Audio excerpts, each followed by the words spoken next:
I should have seen it coming when Jessica started talking about closure, like it was some kind of holy grail she desperately needed to find.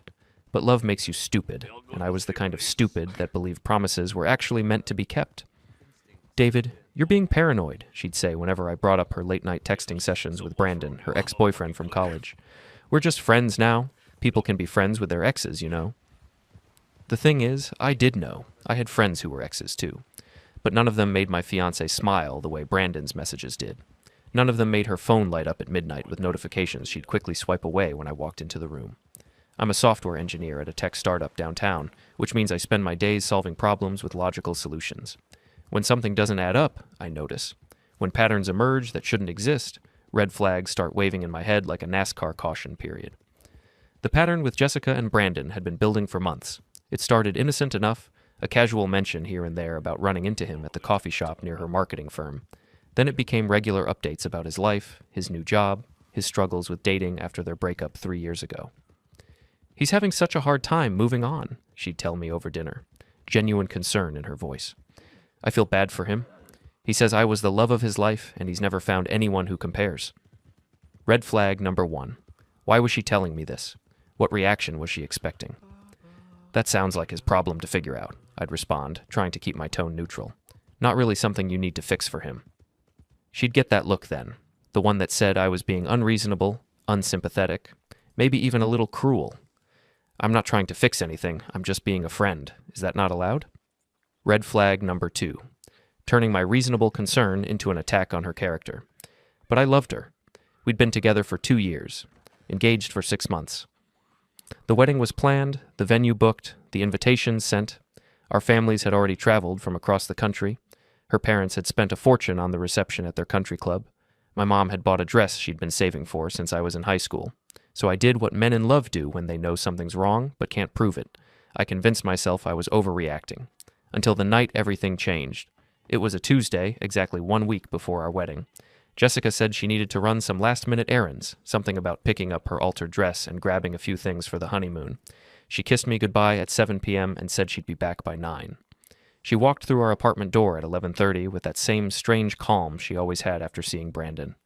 I recognized it now, the way her shoulders relaxed, the satisfied smile she tried to hide, the way she moved like someone who'd just gotten exactly what she wanted.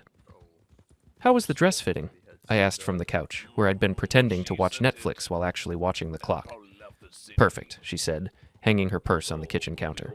"Everything's ready for Saturday."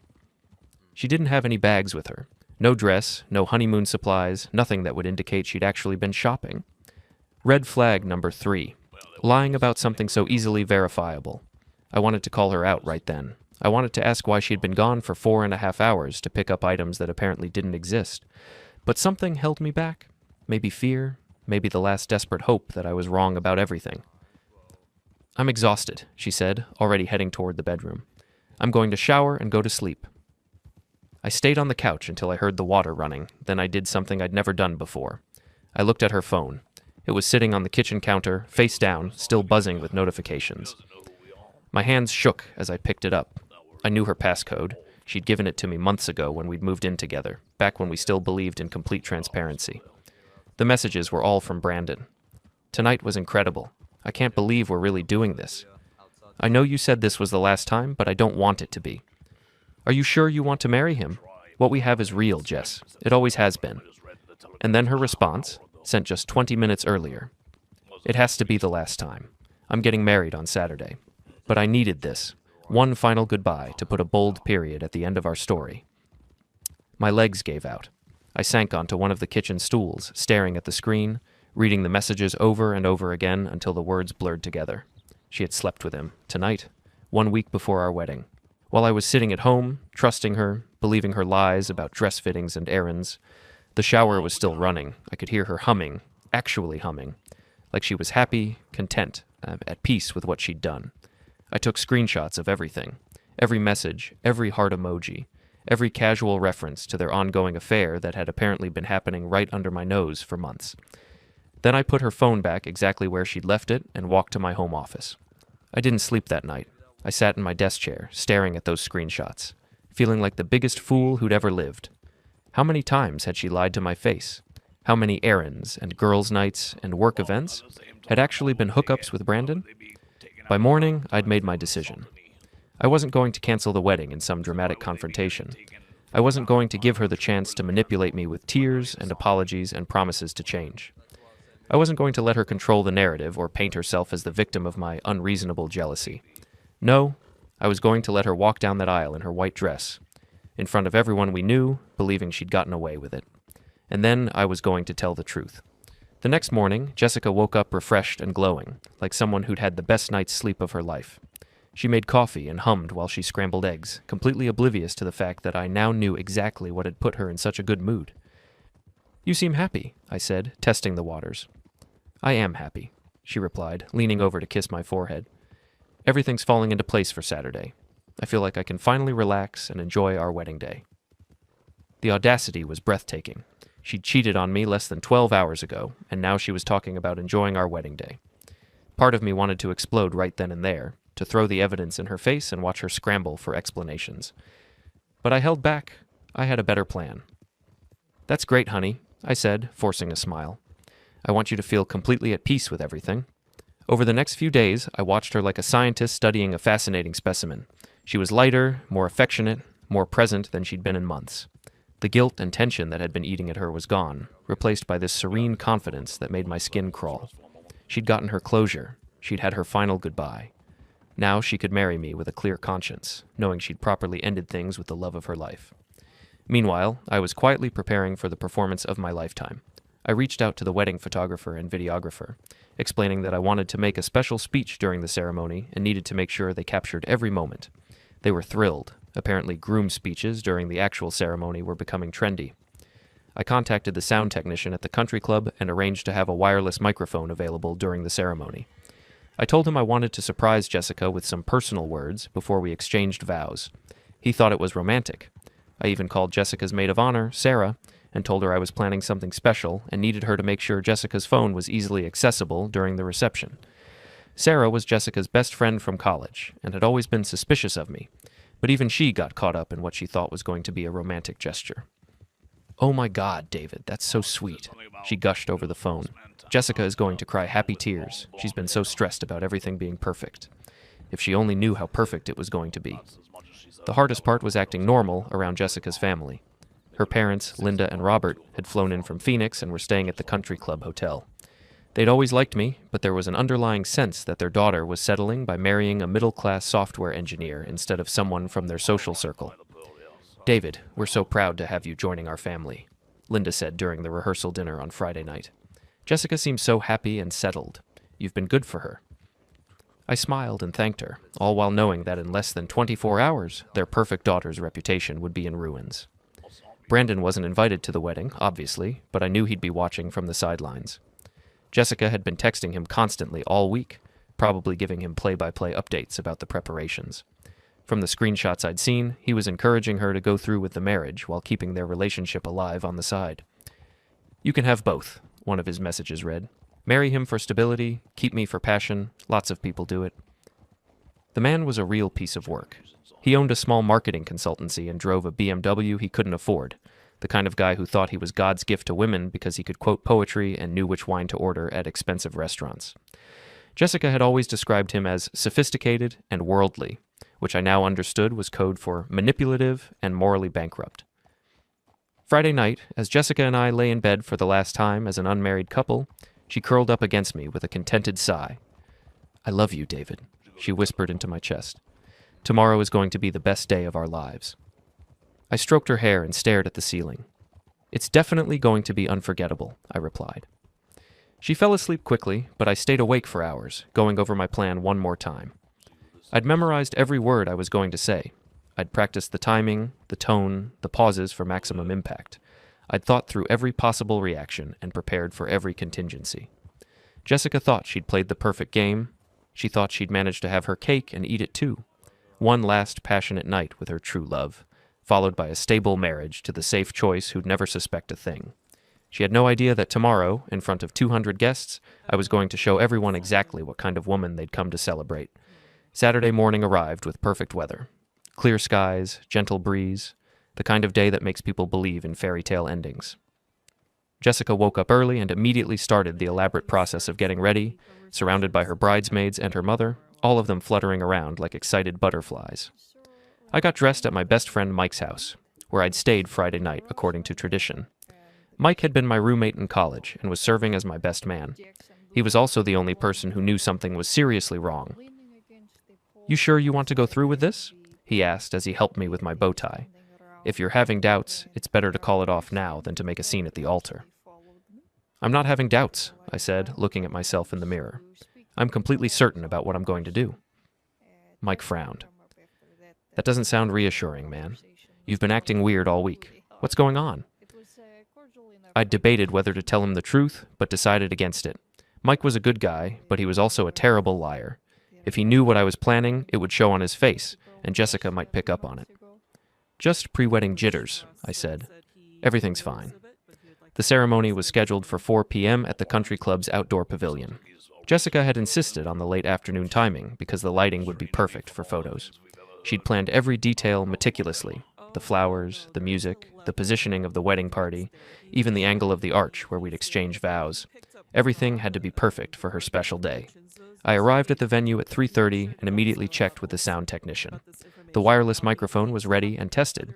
The photographer and videographer were in position. The guests were seated and chatting excitedly, everyone dressed in their finest clothes, ready to witness what they thought would be a beautiful celebration of love.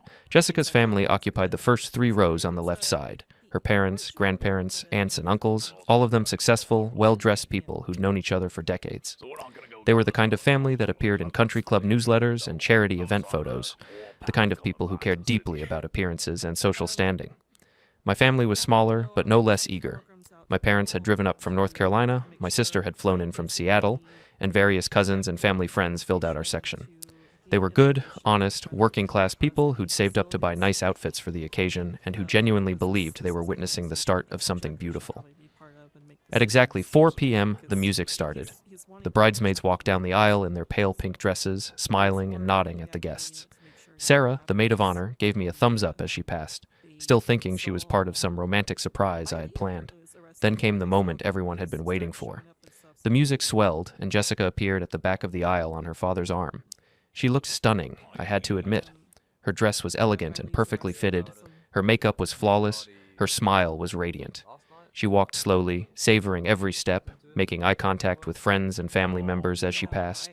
This was her moment, her day to be the center of attention and admiration. When she reached the altar, her father kissed her cheek and placed her hand in mine. She squeezed my fingers and beamed up at me, her eyes sparkling with happiness and satisfaction. "You look beautiful," I whispered, and meant it. She did look beautiful. She also looked like someone who thought she'd gotten away with the perfect crime. The officiant, Pastor Williams from Jessica's family church, welcomed everyone and began the ceremony with a few words about love, commitment, and the sacred bond of marriage. I stood there holding Jessica's hands, nodding at the appropriate moments, playing the part of the nervous but excited groom. "Marriage is built on trust," Pastor Williams said, his voice carrying clearly through the sound system. "It requires honesty, faithfulness, and the courage to choose your partner every single day, even when that choice is difficult." Jessica nodded earnestly, as if those words held deep meaning for her, as if she hadn't violated every principle he was describing just 6 days ago. "If anyone has any reason why these two should not be wed," Pastor Williams continued, "speak now or forever. Hold your peace." This was the traditional moment for dramatic objections in movies and TV shows, but in real life, it usually passed in silence. Everyone looked around politely, waiting for the ceremony to continue. Instead, I stepped forward and gently took the microphone from Pastor Williams. "Actually," I said, my voice calm and clear, "I have something I need to say." A murmur went through the crowd. Jessica looked confused, but not alarmed. She probably thought this was the romantic surprise Sarah had hinted about. "I want to thank everyone for being here today," I began, looking out at the sea of faces. "Jessica and I have been planning this day for months, and it means the world to us to have all of you here to witness our commitment to each other." Jessica smiled and squeezed my hand encouragingly. Her parents looked pleased. The guests settled back in their chairs, ready to hear what they assumed would be heartfelt words of love and devotion. "Jessica," I said, turning to face her directly, "you told me this week that you needed closure with Brandon before you could fully commit to our marriage. You said you needed to put a bold period at the end of that story." Her smile faltered slightly. A flicker of confusion crossed her face. Well, I want everyone here to know that you got that closure. On Tuesday night, exactly 1 week ago, you slept with Brandon one last time. You told him it was your final goodbye, your way of ending things properly before marrying me. The words hung in the air like a bomb waiting to explode. Jessica's face went white. The crowd was completely silent, everyone trying to process what they just heard. David, what are you... Jessica started to say, but I continued talking. You came home that night at 11:30 and told me you'd been running errands. You hummed in the shower like someone who was completely satisfied with how the evening had gone, and then you slept peacefully next to me, knowing you'd betrayed everything we'd built together. Jessica was shaking now, her hands trembling in mine. Stop, she whispered. Please stop. But I wasn't finished. You thought you could have both, I said, my voice getting stronger. A passionate goodbye with the love of your life, and a stable marriage with the safe choice who'd never find out. You thought you were smart enough to manage both relationships without consequences. The crowd was starting to react now. Gasps, whispers, the sound of people shifting uncomfortably in their seats. Jessica's mother stood up, her face a mask of horror and disbelief. David, stop this right now, Linda commanded, but I ignored her.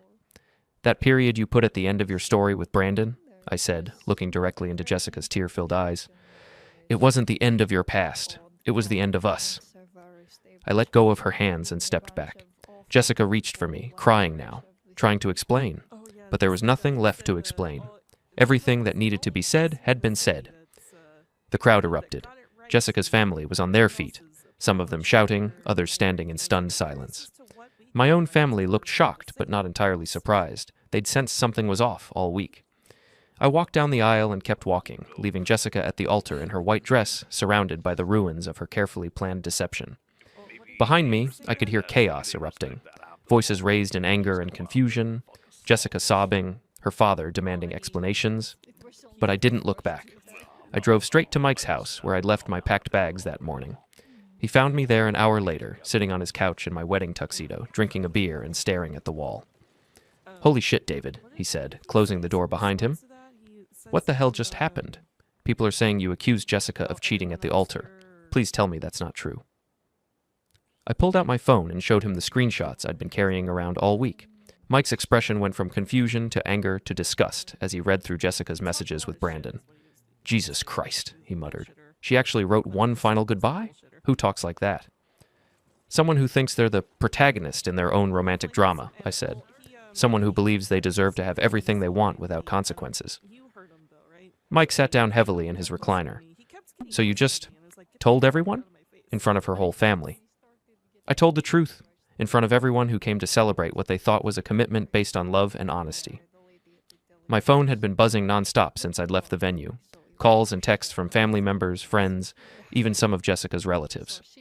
I'd turned off the sound, but could see the notifications piling up. Your mom called me, Mike said. She wants to know if you're okay and where you are. What should I tell her? Tell her I'm fine, and I'll call her later. I just need some time to process everything. The truth was, I felt oddly calm. For the first time in weeks, the knot of anxiety and suspicion in my chest was gone. I'd been carrying the weight of Jessica's deception without even realizing it, and now that it was out in the open, I felt lighter than I had in months. Around 7 p.m., there was a knock at Mike's door. We looked out the window and saw Sarah, Jessica's maid of honor, standing on the porch. She looked like she'd been crying. I should probably talk to her, I said. Mike opened the door, and Sarah immediately launched into me. How could you do that to her? She demanded. In front of everyone she knows? In front of her grandparents? Do you have any idea what you've done? I told the truth about what she did, I replied calmly. If she's embarrassed by it, maybe she shouldn't have done it. She made a mistake. One stupid mistake, and you destroyed her entire life over it. One mistake? I pulled out my phone and showed her the message thread. This wasn't a mistake, Sarah. This was a calculated decision to cheat on me a week before our wedding and then lie to my face about it. Sarah read the messages, her anger gradually shifting to uncomfortable recognition. She'd known Jessica longer than anyone. She knew exactly what kind of person her best friend really was. She loves you, Sarah said weakly. She was just confused about Brandon. She needed closure. She got closure, and now I have mine too. Sarah left without another word. Through Mike's window, I watched her sit in her car for several minutes, probably calling Jessica to report back on our conversation. Over the next few hours, the full scope of the fallout became clear. The country club reception had been canceled, obviously, but not before several dramatic confrontations had taken place. According to my cousin Emma, who'd stayed to help clean up, Jessica's family had turned on each other almost immediately. Her father was furious that Jessica had embarrassed the family in front of their entire social circle. Her mother was in denial, insisting there had to be some misunderstanding. Her grandmother had apparently said, "I knew that girl was too pretty for her own good," which had caused a screaming match between Linda and her mother-in-law. Meanwhile, my family had rallied around me. They'd suspected something was wrong and were relieved to finally understand what had been bothering me. My sister Kate called around 9 p.m. to check on me. "I never liked her," Kate said bluntly. "She always seemed fake to me. Too perfect, you know? Like she was performing the role of the ideal girlfriend instead of actually being one." "You never told me that. You were happy. Or I thought you were happy." I didn't want to interfere. She paused. "Are you okay? Really okay?" I considered the question. Was I okay? I'd just blown up my entire life. My relationship was over, my wedding was canceled, my reputation was probably in tatters, but somehow I felt more like myself than I had in months. "Yeah," I said. "I think I really am."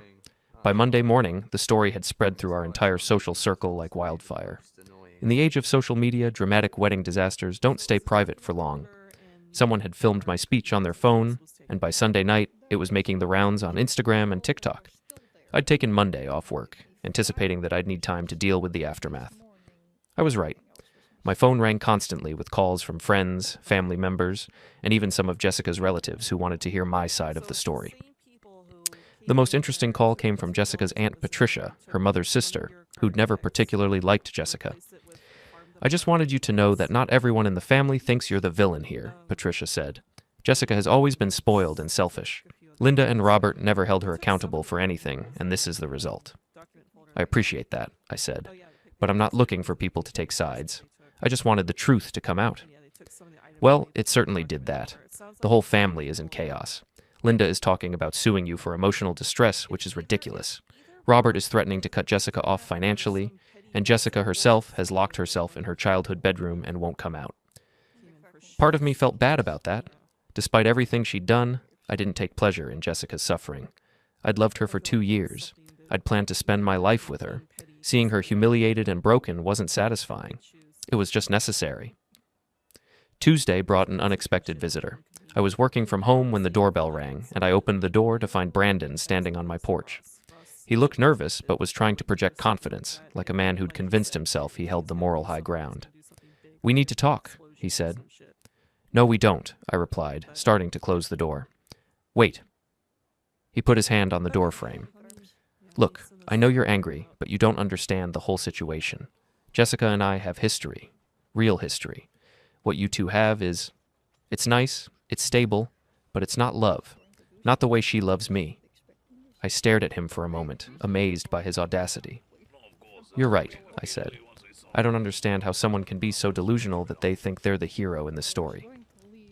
I'm not trying to be a hero. I'm just trying to be honest about what Jessica really wants. She was going to marry you out of obligation, but her heart was always with me. I did you a favor by showing her that." "You did me a favor by sleeping with my fiancé a week before my wedding." Brandon shifted uncomfortably. "It wasn't supposed to happen like that. We were just talking, trying to get closure, and things got emotional. But it made us both realize that what we have is real. It's worth fighting for."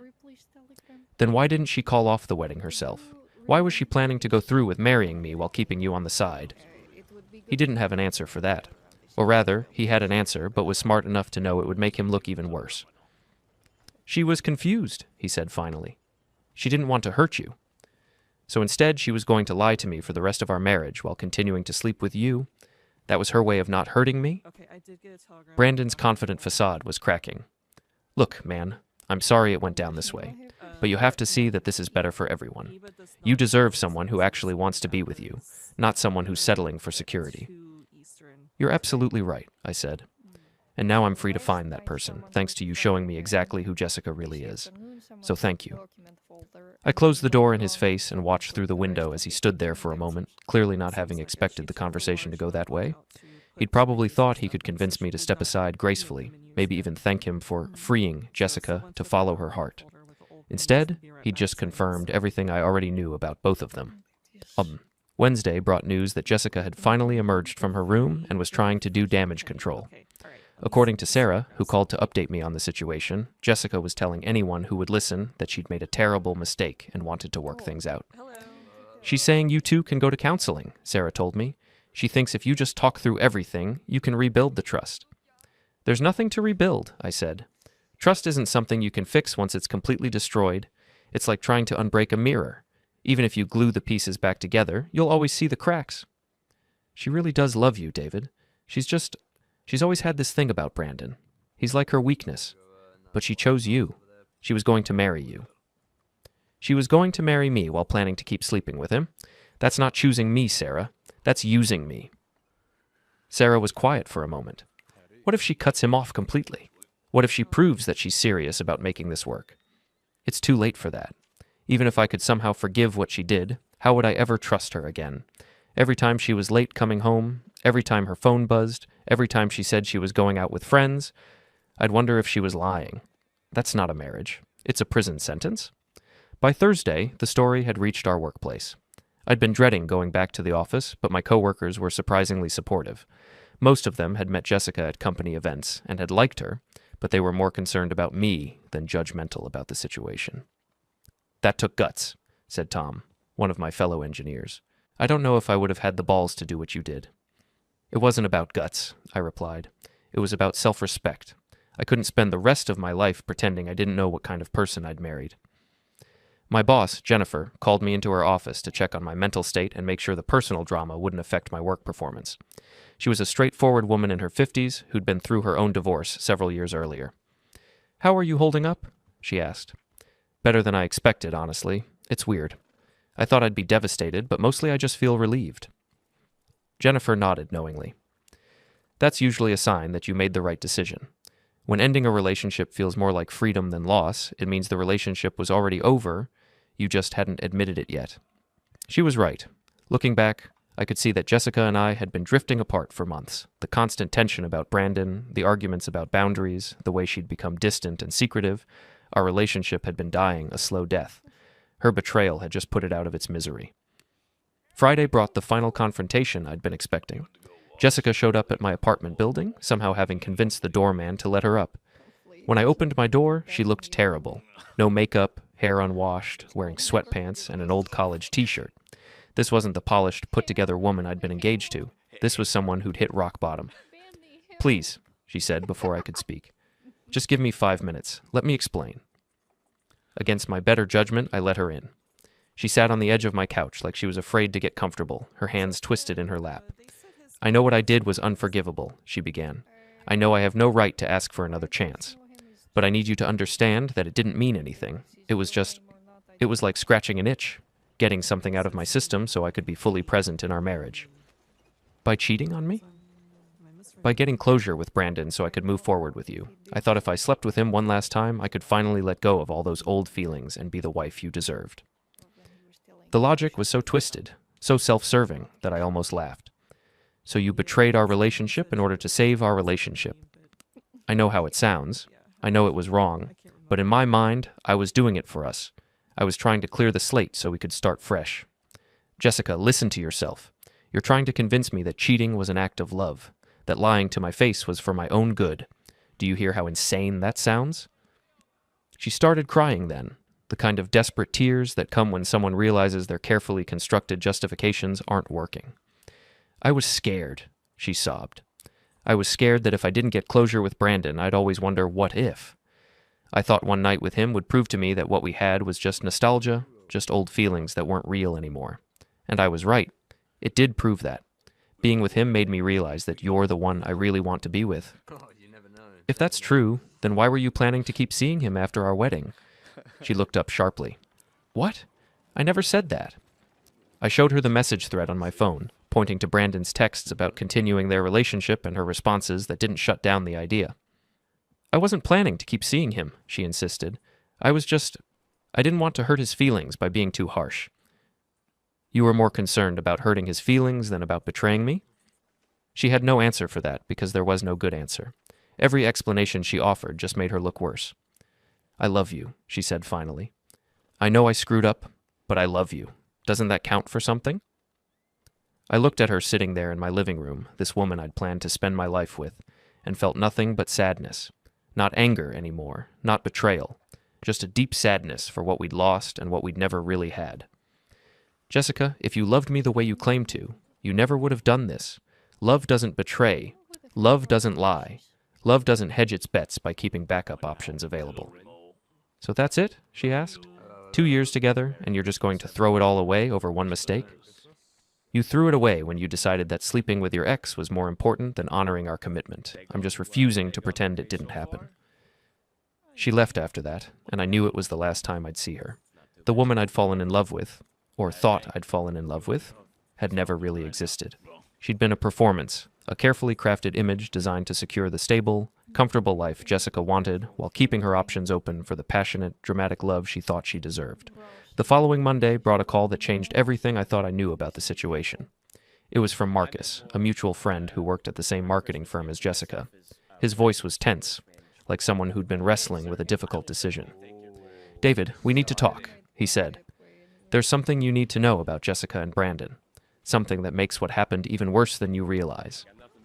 We met at a coffee shop downtown, away from both of our workplaces. Marcus looked uncomfortable, fidgeting with his coffee cup and avoiding eye contact. "I should have told you this months ago," he began. "But Jessica swore me to secrecy, and I thought maybe it would just blow over and you'd never need to know." "Know what?" "The thing with Brandon, it wasn't just that one night before your wedding. They've been sleeping together for months. Since last Christmas, at least. Maybe longer." The words hit me like a physical blow. I'd thought I understood the scope of Jessica's betrayal, but this was something else entirely. This wasn't a moment of weakness or a final goodbye. This was a sustained affair that had been going on for nearly half our engagement. "How do you know this?" I asked. "Because I saw them together, multiple times, at hotels, leaving restaurants, in his car outside the office, and Jessica, she wasn't even trying to hide it from me. She said you were too trusting to ever suspect anything, and that I'd better keep my mouth shut if I wanted to keep working with her." Marcus pulled out his phone and showed me photos he'd taken. Jessica and Brandon holding hands outside a hotel, kissing in a restaurant booth, getting into his BMW together. The timestamps showed dates going back 8 months. "Why didn't you tell me?" I asked, though I wasn't really angry with him. I was just trying to process the magnitude of what I was learning. "Because Jessica is vindictive as hell, and she has connections at our company. She threatened to get me fired if I said anything. And honestly, I thought you might already know, and just be choosing to ignore it." I scrolled through the photos, feeling sick. There were dozens of them, spanning months. This wasn't an affair. This was a parallel relationship. Jessica had been living a double life, playing the devoted fiancé with me while maintaining what was essentially a second boyfriend. "There's more," Marcus said quietly. "The night she slept with Brandon before your wedding? That wasn't planned as a final goodbye. They were supposed to meet up during your honeymoon, too? Jessica had told him you'd be too drunk and tired from the wedding to pay attention to what she was doing." The coffee shop suddenly felt too small, too crowded. I needed air, space to think. Marcus followed me outside, still talking. "She had it all planned out. The stable marriage with you, the exciting affair with Brandon. She thought she could manage both indefinitely. The only reason she told Brandon it was one last time was because she was getting paranoid that people were starting to notice. People like you. People like me. People at the office. People in your social circle. She was getting sloppy, taking bigger risks. I think part of her wanted to get caught." We stood on the sidewalk in silence for a moment, watching traffic pass by. I felt like I was relearning everything I thought I knew about my relationship with Jessica. "Why are you telling me this now?" I asked. "Because she's been spreading rumors about you at work, saying you were emotionally abusive, that you isolated her from her friends, that you were controlling and paranoid. She's painting herself as the victim who finally escaped a toxic relationship." That explained some of the strange looks I'd been getting from people in Jessica's extended social circle. I'd assumed they were just uncomfortable about the wedding drama, but apparently Jessica had been actively working to destroy my reputation. "She's also telling people that the messages you showed at the wedding were fake, that you manipulated the screenshots to make her look bad because you wanted out of the marriage but didn't want to pay for the wedding cancellation."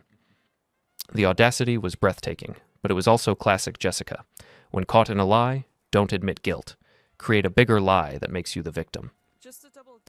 "I can prove she's lying," Marcus said. "I've got photos, timestamps, witnesses. If she keeps pushing this narrative, I'll go public with everything I know."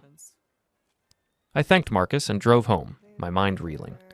The woman I'd thought I knew, the woman I'd planned to marry, had been living a completely fabricated life. Every conversation we'd had about trust, every promise she'd made about Brandon, every moment of intimacy we'd shared, all of it had been happening while she was actively betraying me with another man. That evening, I called my sister Kate and told her what I'd learned. "Jesus, David," she said, "how are you not completely losing your mind right now?" "I think I'm past the point of shock," I replied. "At this point, I'm just grateful I found out before we actually got married. Can you imagine if I'd discovered this a year from now, after we'd bought a house together or had kids? You're handling this way better than I would. I'd probably be planning some kind of revenge." The word revenge stuck with me after we hung up. What Jessica had done was beyond normal relationship betrayal. She'd systematically deceived me for months while planning to continue the deception indefinitely. She'd risked my health by sleeping with another man without protection. She'd stolen nearly a year of my life by letting me plan a future based on lies. And now she was trying to destroy my reputation to cover her tracks. Maybe it was time to stop being the nice guy who walked away quietly. Maybe it was time to make sure everyone knew exactly what kind of person Jessica really was. I spent the next few days gathering evidence. Marcus shared his photos and agreed to serve as a witness if needed. I compiled all the text messages, not just the ones from the week before our wedding, but months of communications between Jessica and Brandon that I'd found on her cloud backup. I also reached out to other people in our social circle, asking casual questions about what Jessica had been telling them about our relationship. The picture that emerged was damning. She'd been laying the groundwork for months, telling people I was jealous and controlling, that she felt trapped in our relationship but was afraid to leave. By Friday, I was ready to act. I created a detailed timeline of Jessica's affair, complete with photos, messages, and witness statements. Then I sent it to everyone in our combined social circle: friends, family members, co-workers, everyone who'd received a wedding invitation. The email was clinical and factual. No emotional appeals or angry accusations. Just the truth, laid out chronologically with supporting evidence. "I'm sharing this information," I wrote in the introduction, "because Jessica has been spreading false claims about our relationship and the reasons for our wedding cancellation. These are the facts, supported by evidence about what actually happened. I'm not asking anyone to choose sides or make judgments. I'm simply providing the truth so people can make their own informed decisions." The response was immediate and overwhelming. My phone started ringing within minutes of sending the email. Friends who'd been distant since the wedding were calling to apologize for believing Jessica's version of events. Family members were expressing shock and support. Even some of Jessica's own relatives reached out to say they'd suspected something was wrong, but hadn't known the extent of her deception. The most satisfying call came from Sarah, Jessica's maid of honor, who'd been one of Jessica's strongest defenders. "I owe you a huge apology," she said. "I had no idea it had been going on for so long. Jessica told me it was just that one night, that she'd made a terrible mistake, but still loved you. I feel like such an idiot for believing her." "You're not an idiot. You're a loyal friend who wanted to believe the best about someone you cared about. Jessica is very good at manipulating people's emotions. She's been calling me all day, crying and saying you're trying to ruin her life. But after seeing those photos and messages, God, David, she played all of us." By the end of the week, Jessica's carefully constructed narrative had completely collapsed. The people she'd been counting on for support had seen the evidence and realized they'd been lied to. Her reputation in our social circle was destroyed, her credibility was gone, and her attempts to paint herself as the victim had backfired spectacularly. I didn't take pleasure in her downfall, but I felt a deep satisfaction in knowing that the truth was finally out there. Jessica had gambled that she could control the narrative, that her charm and manipulation would let her escape the consequences of her actions. She'd been wrong,